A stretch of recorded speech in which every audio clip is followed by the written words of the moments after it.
Bonjour à tous. Si jamais ton ex t'a bloqué, qu'est-ce que ça signifie? On va voir ensemble aujourd'hui qu'il y a 4 grandes raisons qui expliquent le fait qu'un ex nous bloque.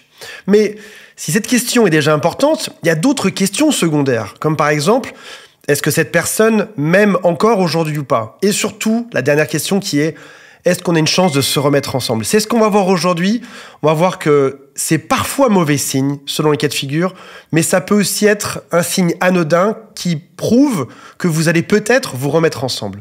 Avant de te parler de ceci, je te parle de cela. Petit aparté dans la vidéo, pour celles et ceux qui se demandent s'il y a une chance de récupérer leur ex ou si c'est peine perdue. Mon équipe et moi-même avons réalisé un test qui s'appelle « Avez-vous une chance de récupérer votre ex ?» Faites ce test en moins de 60 secondes et vous saurez exactement où vous en êtes. Et surtout, quelles sont vos chances de récupérer cette personne. Cliquez sur le lien dans la description et commencez dès maintenant. Alors quand on parle de blocage, on peut parler de blocage par SMS, par WhatsApp, par n'importe quel type de moyen de messagerie.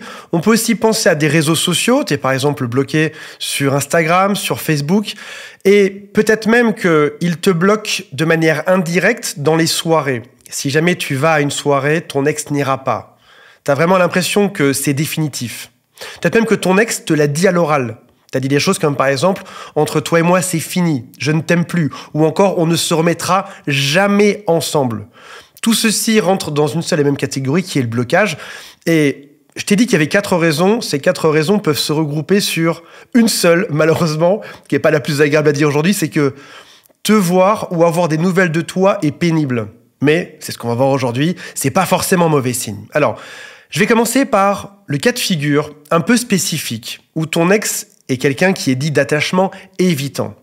Chez ce type de personnes, quand on est trop proche dans la relation, quand ils sentent que ça devient intime, quand ils sentent que leurs émotions, ils n'arrivent plus à les contrôler, ils ont tendance à se détacher un grand coup. Et même très souvent, ils ont tendance à bloquer par la suite. Ce qui est normal, ce qui fait partie de leur système de fonctionnement. Au début, on se connaît à peine, on se met en couple ensemble, et puis les projets commencent à arriver, on se connaît de mieux en mieux, la famille se connaît, les cousins aussi, les amis, on se rapproche, et tous ces projets qui arrivent, toute cette connexion les effraie tellement que tout d'un coup, ils décrochent net. Ils sont en zone de danger. Imagine-toi arriver près d'un feu, tu serais loin, t'aurais froid, tu t'approches, il ferait de plus en plus chaud, tu serais heureux, mais il y a un moment où tu serais tellement proche que tu risquerais de te brûler. C'est exactement ce que ressent une personne qui serait dite évitante. Pour eux, amour égale danger. Attachement égale danger.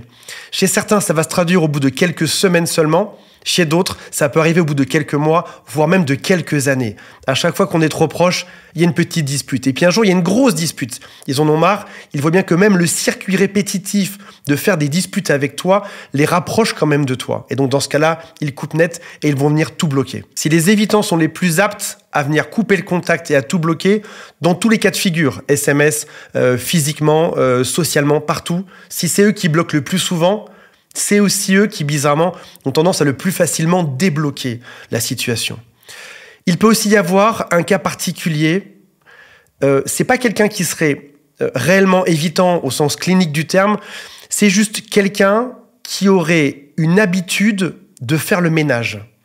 Chez certaines personnes, quand on est en couple ensemble, au moment où on se sépare, admettons que chez certains, ce soit au bout d'1 semaine, on bloque tout, on efface toutes les photos et on se déconnecte complètement de l'autre. Ils ont peut-être appris dans une relation précédente qu'il fallait laisser le chemin libre pour quelqu'un qui allait arriver. Je dis pas qu'ils ont quelqu'un dans leur vie, mais c'est juste que c'est devenu une sorte de réflexe. Tous les matins, quand tu te réveilles, quand tu te douches, tu vas te laver les dents. Tu le fais parce qu'on te l'a appris, parce que c'est un réflexe. Pour certaines personnes, venir bloquer l'autre n'est pas quelque chose de personnel vis-à-vis de toi, c'est juste un réflexe. Ils font ça à chaque fois.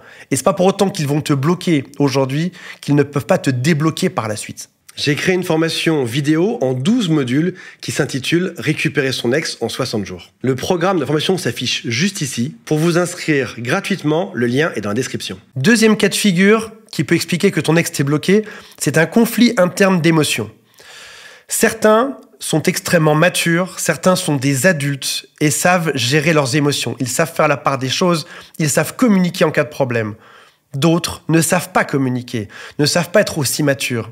Et si ça se trouve, ton ex est une personne qui arrive à gérer sa vie de tous les jours à merveille, son travail à la perfection, mais quand ça parle de sentiments, cette personne est perdue. Elle a besoin de bloquer. Elle n'arrive pas à gérer la souffrance de la rupture, même si c'est elle qui l'a provoquée. Parce que la rupture peut être aussi dure pour celui qui part que pour celui qui est laissé. Ce conflit d'émotions peut donc venir d'une forme d'immaturité émotionnelle. Ça peut aussi parfois être le fait qu'on va le mettre face à ses contradictions. Admettons que tu recontactes ton ex au bout de quelques semaines et que tu lui dises « Écoute, voilà, je ne comprends pas.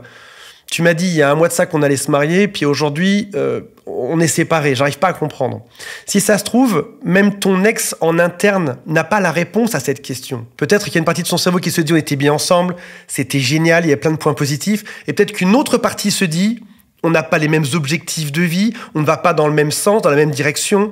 Il y avait quand même beaucoup de conflits, beaucoup de problèmes à régler. » Et si ça se trouve, il oscille lui-même entre ces deux pensées au quotidien. Et le fait de te voir fait encore plus osciller cet état d'incertitude. Et donc, il peut avoir besoin, je vous dis ça parce que j'en sais quelque chose, je suis ce genre de personne. Tu peux avoir besoin parfois juste de faire une pause, de dire stop. Non, stop, je veux plus de ça aujourd'hui. J'ai besoin de penser à tout sauf à ça. J'ai besoin de prendre de l'altitude par rapport à ça plutôt que d'y être confronté au quotidien. Je n'aime pas qu'on me mette face à mes propres contradictions.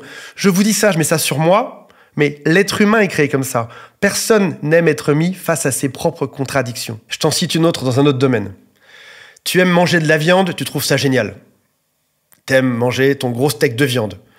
Mais tu n'aimes pas qu'on fasse de mal aux animaux. Tu trouves ça injuste et cruel. Si jamais, lorsque tu manges de la viande, je viens te voir et je te dis, il y a un animal qui a été... il y a des mots que je ne peux pas dire sur YouTube. Il y a un animal qui a mis fin à sa vie pour toi, là, aujourd'hui, à chaque fois que tu manges. Tu vas me dire, Antoine, parle-moi de ça une autre fois. Je préfère ne pas y penser. Tu ne veux pas penser à ces contradictions, à ces ambivalences dans ta tête. Personne n'aime les injonctions paradoxales. Personne n'aime ça sur Terre. Et donc, parfois, malheureusement, il est nécessaire de tout bloquer. Parce que te voir vient empirer la chose plutôt que de l'améliorer. Surtout que toi, quand tu vas lui parler, tu vas essayer de faire pencher la balance du côté qui t'arrange. Mais lui, dans sa tête, ça peut faire pencher la balance dans les deux sens en réalité. Troisième point, trop d'insistance, qui est le cas que je vois extrêmement souvent. Ce sont des échanges répétitifs. Quand je dis échange, c'est plutôt tes messages qui vont dans son sens en permanence. Un message le lundi, et je suis cool, quand je dis un message, c'est peut-être 2, 3, 5, 10 ou 20. 2, 3 messages le mercredi, 5 messages le jeudi, etc. Il répond peu et au bout d'un moment, il a juste besoin de cette pause pour réfléchir. Trop d'insistance ne marche pas. Quand tu fais ça, tu es en pleine perte de valeur. Alors attention, je ne dis pas qu'il faut envoyer aucun message. Mais quand on a envoyé un message, 2, 3, 4, 5, 10, 20, 25, 28, 30, au bout d'un moment, il faut savoir stopper et se dire... Le message est passé. Déjà, au bout de 2-3 messages, le message serait passé. Le message est passé. Je peux m'arrêter à ça. Et maintenant, je vais retourner à ma vie. Je vais le laisser réfléchir par rapport à ça. C'est comme pour un ascenseur. Appuyer une seule fois sur le bouton suffit à le faire venir. En principe, un message devrait suffire en tout, sans insister. Chaque message supplémentaire te montre comme quelqu'un qui supplie et comme quelqu'un qui baisse sa valeur par rapport à la sienne à côté. Si vous envisagez de récupérer votre ex et que vous avez besoin de soutien, sachez que depuis 10 ans, je travaille avec des coachs et des psychologues pour accompagner les VIP chez jerécupéremonex.com. Nous ne proposons pas une solution miracle, mais un travail sérieux qui est d'ailleurs noté 4,5 sur 5 sur Trustpilot. Pour en savoir plus, prenez rendez-vous gratuitement avec l'un des membres de notre équipe. Quatrième point qu'on voit de plus en plus souvent avec l'arrivée des réseaux sociaux depuis 5-7 ans, c'est la peur du drama. Il a besoin de se décontracter, elle a besoin de sortir, elle va dans une soirée, elle est prise en photo, elle est taguée sur une photo. Donc forcément, toi, tu es en rupture amoureuse en train de pleurer, tu vois ton ex en train de faire la fête au bon moment. Je dis pas que ton ex s'amuse aujourd'hui. Je dis juste que parfois, certaines photos peuvent faire penser l'inverse de ce qu'on veut vraiment laisser penser. Et donc, c'est plus simple au bout d'un moment de bloquer l'autre et de se dire je vais pas créer de drame et au moins il y aura pas de fausses interprétations. T'es peut-être en train de faire la fête, t'es peut-être juste avec d'autres personnes, t'es peut-être cité sur un flux Instagram ou sur n'importe quel réseau social. Peut-être même qu'il y a des gens qui te demandent en ami parce que tu viens découvrir de nouvelles personnes et que du coup ton ex te surveille et pourrait savoir qui tu fréquentes ou qui tu ne fréquentes pas et faire plein d'hypothèses dessus et venir complexifier une rupture qui est déjà assez complexe comme ça. Pour finir, je dirais aussi qu'il y a une tendance à ça aujourd'hui.